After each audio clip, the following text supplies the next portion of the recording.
This message comes from Bombas. Comfy footwear is the last thing you want to worry about this summer. Bombas sandals and slides are perfect for beach days, barbecues, and everything in between. Go to bombas.com/NPR. This is Planet Money from NPR. As we've been sorting through the collapse of Silicon Valley Bank, Credit Suisse, and other financial institutions this month, we keep thinking back to this story that we did in collaboration with This American Life back in 2009. So in the depths of the financial crisis, in a time when one or two banks were failing every week. And during all of that, Chana Joffe-Walt managed to get an inside view of a bank as it was taken over to document exactly what happens as a bank fails. Now, the specifics of this 2009 bank story have some slight differences from what just happened with Silicon Valley Bank. The main difference is that the Federal Deposit Insurance Corporation, the FDIC, they had almost no time to prepare for the Silicon Valley Bank collapse. And so they swooped in, they essentially set up their own FDIC bank to take over Silicon Valley's assets. On the other hand, in the episode you're about to hear, the FDIC had a lot more time to prepare for the takeover of the bank in the story. And so the FDIC was able to line up an existing bank to buy the failing bank in that case. But otherwise, a lot of the details, especially when it comes to the secrecy and precision of the whole operation, are textbook bank takeover. Hello and welcome to Planet Money. I'm Kenny Malone. Today on the show, we listen back to that 2009 story, which was on the radio. It was on This American Life. But as far as we can tell, this is the first time we've ever actually featured the full story on the Planet Money podcast. So today, we hear the minute-by-minute account of what happened when the FDIC took over the Bank of Clark County. Support for this podcast and for Planet Money Summer School comes from Capital One. With no fees or minimums on checking accounts, it's no wonder the Capital One bank guy is passionate about banking with Capital One. If he were here, he wouldn't just tell you about no fees or minimums. He'd also talk about how Capital One cafes are open 7 days a week to handle your banking needs. It's pretty much all he talks about, in a good way. What's in your wallet? Terms apply. See CapitalOne.com/bank. Capital One N.A., member FDIC. This message comes from Bombas. Comfy footwear is the last thing you want to worry about this summer. Bombas sandals and slides are perfect for beach days, barbecues, and everything in between. Go to bombas.com/NPR. Long before most of the Bank of Clark County employees knew their bank was dead, the FDIC was planning its demise. They'd been having meetings, contacting other banks in the region, trying to find one that would take over the Bank of Clark County's assets after it failed. All of these negotiations were top secret. And then the time came. Thursday, January 15th, 2009, the operation begins. 80 FDIC agents pull into Vancouver, Washington. Their rental cars are generic, their arrival times staggered. One by one, the agents check into the hotel, each quietly offering a fake name to the guy at the desk. 9 p.m. The FDIC calls the CEO of another bank nearby, Umpqua Bank. Your bank, they tell him, has been selected to take over the Bank of Clark County. You can't tell anyone. Come to a meeting tomorrow at noon. The FDIC will tell you everything you need to know. And so, Friday morning, the Bank of Clark County employees get up, go to work, turn on the lights, and go about their day. And Rick Carey, a vice president from Umpqua Bank, sits down with the FDIC and begins to plan. We actually met with the FDIC beginning at about 12:30 on Friday, and they were in a hotel under a different name. We made sure that there was no one from outside of our two organizations there. My name is Todd Zalk, Bank of Clark County, the best community business bank because we've changed the game in business banking, and we were winning. Often when I would go to a networking meeting or event, I would introduce myself that way. Todd Zalk is what you call a team player, total bank loyalist to the end, beyond the end. 4 weeks after the failure, Todd's still wearing his Bank of Clark County name tag, still passing out his bank business cards, always with a warm handshake, constant eye contact, inserting your name whenever possible. Friday, as Rick Carey snuck into the nondescript FDIC secret location, Todd was playing for the team. Most of the day I had spent out meeting with businesses. I had a couple networking events, and then I came back to the bank. And Wait, so you were still bringing business in that Friday? I actually was. I had people that wanted to open accounts. In fact, Chana, in the fourth quarter, I opened over 55 accounts for Bank of Clark County. Todd and his coworkers had no idea the bank was about to be taken over. He knew they were going through a rough time. Just last week, the CEO had called a staff meeting about it. But the CEO was clear things were under control. He used this analogy that we were the ship, and we've gone through a storm, and that we were, a little bit tattered, but we were still weathering it well, and that we maybe were taking on a little bit of water, and we were looking for someone to maybe buy the bank, and had a few buyers that were very interested, and within the next 60 days, we should know who the new face of the bank would be.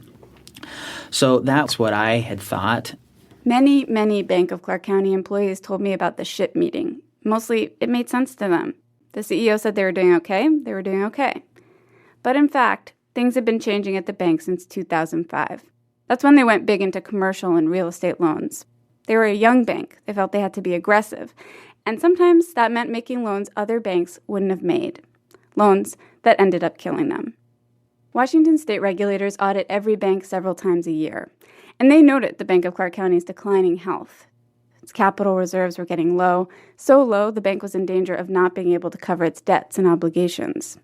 And then, you know this story. Housing prices dropped, developers couldn't make payments. The story finally ends Friday, January 16th, 5:01 p.m. 2 FDIC agents and a Washington state regulator enter the Bank of Clark County. Casual, head straight for the CEO's office. There, behind closed doors, they deliver the news. They tell him his bank is undercapitalized. It has failed. 5:03 p.m. An agent positioned by the CEO's office door types this news into a BlackBerry. It's received by everyone on the FDIC takeover team. 5:05 p.m. FDIC agents begin closing in on the bank. A few are already inside, quietly and discreetly securing the cash and the vaults. Todd Zalk, oblivious to all this, heads back into the office after a long day of work. I could tell that the mood at the bank seemed odd. And I thought, well, I wonder if they found a buyer. And kind of people have heard, because I was gone most of the day. And so I went in and asked, and they said that there was going to be a meeting at 6 o'clock, and that there might be an announcement as to who the buyer might be or what that would look like. Todd hung around, said hello to some customers, did some banking. By this time, it was 5:45, and I went up to someone that was an executive or senior vice president of the bank, and I said, "How are you doing?" And they said, "Oh, I'm doing all right." And I could tell something was going on, and they didn't want to say. And we looked across to the other side of the bank, and there was 2 employees adjusting pictures on the wall. And he looked over at that, and I saw his gaze go over to the wall. And so I looked over at the wall, and he kind of laughed, and he said, "Wow," he says, "that reminds me of adjusting the chairs on the Titanic before it sank." And that really told me something was going down. Well, then it was probably very close, just a minute or two after 6 o'clock, and Mike Worthy, our CEO, came out. And he stood up and said, "Well, I've used the analogy that we were a ship that was taking on some water, and we needed to pull up next to a bigger ship and see if they wouldn't take us on in our crew. And we thought we had a few buyers for that, but now the biggest ship that sails the seas has come alongside us, and they are going to be taking us over, and that is essentially the federal government. I would like to introduce the state of Washington regulators." And he sat down, and the state of Washington stood up and said, "We are now taking possession of the bank, of all of its assets, and we are turning them over to the receivership of the FDIC." 6:03 p.m., down the street from the bank, where he's been told by the FDIC to wait in his car, Rick Carey with Umpqua Bank hears his phone vibrate. At that point in time, a signal was given to myself, and basically, What kind of a signal? It was an email. What did the message say when you got it on your BlackBerry? Oh, just it's time. It's time. Yeah, it's time. Come in. 6:05. Rick gets out of the car and starts walking toward the bank. Inside, a woman from the FDIC takes the stage. She said within the next 10 minutes, there will be 80 FDIC employees coming into the bank. And I looked out there, and it was dark, so I couldn't really see. And then all of these people, and mostly in suits and professional clothing with attorney-type briefcases, started entering the bank, just flooding into the bank. And I was so awestruck at them coming in, and so many of them coming into the bank, that I turned around and looked over there and just kept watching them, and they just continued to come. 80? Our bank had like 100 employees. And at this time, it was dark outside, and a flash flashed out in the parking lot. The flash was the Columbia newspaper taking a picture for Saturday morning's front page news that the bank had failed. All of this happened, Hannah, in just a matter of minutes. So things are going through my mind like I just lost almost $25,000 worth of stock I bought 4 months ago in Bank of Clark County, in my bank. I'm investing in my bank, and most of the employees were shareholders. And so for me, there was a sense of, gosh, I think I just lost all my stock.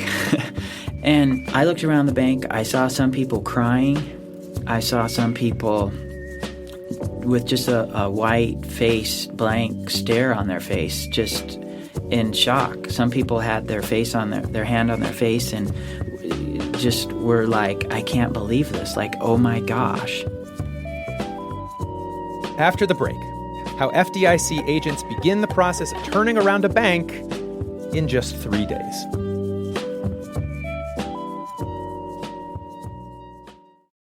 Support for this podcast and for Planet Money Summer School comes from Capital One. With no fees or minimums on checking accounts, it's no wonder the Capital One bank guy is passionate about banking with Capital One. If he were here, he wouldn't just tell you about no fees or minimums. He'd also talk about how Capital One cafes are open 7 days a week to handle your banking needs. It's pretty much all he talks about, in a good way. What's in your wallet? Terms apply. See CapitalOne.com/bank. Capital One N.A., member FDIC. Hey, it's Sarah Gonzalez. Planet Money recently released a song. Our artist, Ernest Jackson, gets just a sixth of a penny every time someone streams it. Oh, okay, a sixth. Yeah. So we're selling a limited number of vinyl records, too. With Ernest's single, you'll get a cut of the sales. And we have merch. Oh, yeah, that's a hoodie. I like the colors, baby. We have inflation t-shirts, stickers, a Planet Money Records coffee cup. Where can I get one? You can get everything now at n.pr/shopplanetmoney. 6:10 p.m., Rick Carey from Umpqua Bank is introduced to the confused employees of the bank he now owns. They have a whole bunch of questions running through their heads. First among them, do we get to keep our jobs? Rick can't answer that. Umpqua will only need about a third of the Clark County staff, the people who actually deal with customers in the branches. Most of the support staff and administration will be let go. But it's too soon to let each person know whether he or she has a job. Rick is put in charge of supervising a full-on manual hand count of all the bank's cash. A couple of his staff grab the cash and begin to count. The Bank of Clark County people watch Umpqua. The FDIC watches them both. This takes 3 hours. Meanwhile, Bank of Clark County staff come up to Rick to introduce themselves, tell him how important they are at the bank. They're worried for their jobs. And Rick has other things on his mind.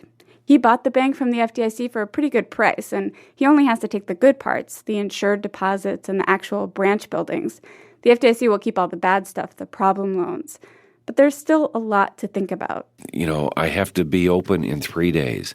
What do I want that store to look like? I remember that one of the first things we did that evening was contact their plants provider and make sure that they were arranged to have 25 large plants taken out of the facility. Right. We have a very clean operating environment at Umpqua, and plants aren't part of our MO, and so those were to be removed immediately. And We were looking at signage. So I basically was making a note of what signs that we needed to change, replace, how quickly we wanted to do that. We wanted to make it look like Umpqua as quickly as possible. Meanwhile, FDIC agents have already secured the vaults and the cash. They've grabbed a couple hard drives. Now they need to inventory the entire bank. Every account needs to be transferred to Umpqua. The bank has to open its doors Tuesday morning. Monday was Martin Luther King Day, a bank holiday. To get all this done, the FDIC needs the Bank of Clark County staff to help them, to show them where the files are, who the customers are, how to get to the bathroom. And so, at 6:15 p.m., the FDIC makes an announcement. We need y'all to sign in on this sheet of paper, everyone. As of right now, for the weekend, you're all temporary employees of the FDIC. We're going to need you to stay late tonight, work through the weekend. You will be paid for your time. We'll feed you. We need your help. Ken Moody was Vice President of Information Systems at the Bank of Clark County. Again, most of us were planning on leaving at the end of the day. And so, after that announcement was made, we had phone calls to make, call our families. My daughter had a 7th birthday that we were going to go to tonight. Take your time. Sorry. I didn't anticipate being this emotional about it. Kind of silly. 6:20 p.m., agents take over offices, storage rooms, hallways, any space available. They tape handmade signs to the doors, written on 8.5 by 11 sheets of printer paper, saying things like audit, security, investigations. It's a little chaotic. The FDIC moves room to room. They go through files, transfer accounts. They change the website. They check the safe deposit boxes, make sure everything that's supposed to be in there is in there. They go through desk drawers. They toss out bank letterhead. Once agents have scanned a room for all critical information, they place a green dot on its doorframe. Then they take all that paperwork, all the hard drives, all the files, and the FDIC has to reconstruct the bank's entire balance sheet. It has to know what it's selling to Umpqua, what's actually there. Any account with a balance up to $250,000 is fully insured by the FDIC. If the bank doesn't have the money to cover the balance, the government will pay it out. But some people have more than $250,000, and there are business accounts and loans, and it gets complicated. Some is covered, some is not. The FDIC now sorts all that out. Things started happening very quickly and with what seemed to be a lot of precision. 6:25 p.m. in the IT department, 3 agents approach Ken Moody, the IT guy. They hand him a thumb drive. Please plug this in, they say. It has all the software to change your computer systems over to Umpqua Bank. That was, kind of a fascinating part about it. So it was almost like, on one hand, it's very sad. You have the death of a loved one, but at the same time, it was like watching an autopsy being performed by a really skillful surgeon. They just came in and just sliced and diced and broke the bank up into different pieces and threw them into different buckets and did it with great efficiency. An autopsy of the work that you've been doing. An autopsy of everything that we've been creating over the last 10 years. At the Bank of Clark County, everyone I talked to said this one thing about the FDIC that stuck with me, something you don't often hear about a government agency, that it did a really good job, that the agents were kind, courteous, and efficient. In fact, everything is ordered, structured, everything, even how and when to grieve. Here's Lisa Stapleton. She was an assistant loan officer with the bank. So many of the people who came in from the FDIC got to where they were because they were part of a bank that failed. And they were all like, you know what, we've been where you are, and we understand, and it's going to be fine. So they were really nice. The Bank of Clark County had 100 employees and assets of $446 million, which, if you're not used to bank numbers, is a really small bank. But it took 80 FDIC agents, about 50 Bank of Clark County employees, and 100 Umpqua employees working around the clock for 3 days to take it over and have it reopened for business. That was Chana Joffe-Walt of This American Life and Serial and formerly Planet Money. This episode originally aired in March 2009 on This American Life from WBEZ Chicago. Now, this is obviously a very strange time for our financial system, and you probably have a lot of questions, whether it's about Silicon Valley Bank, Credit Suisse, any of this stuff. We want to help you get answers. You can email us those questions, preferably as a voice memo so we could possibly use it on air. Email those to planetmoney@npr.org. You can also find us on social media. We are just generally at Planet Money. The updated version of the episode you just heard was produced by Dylan Sloan and edited by Dave Blanchard. It was fact-checked by Sierra Juarez and engineered by Katherine Silva. Jess Jiang is Planet Money's acting executive producer. I'm Kenny Malone. This is NPR. Thanks for listening. This message comes from Bombas. Bombas compression socks help keep legs fresh on travel days, work days, leg days, and more. That's all-day relief with everyday style. Go to bombas.com/NPR. This message comes from Mint Mobile. If you're tired of spending hundreds on big wireless bills, bogus fees, and free perks, Mint Mobile is for you. Shop plans at mintmobile.com/switch. Taxes and fees extra. See Mint Mobile for details. As America marks 250 years, remember, we the people make a free press possible. Together, we hold the powerful to account with reporting for the public, funded by the public at plus.npr.org.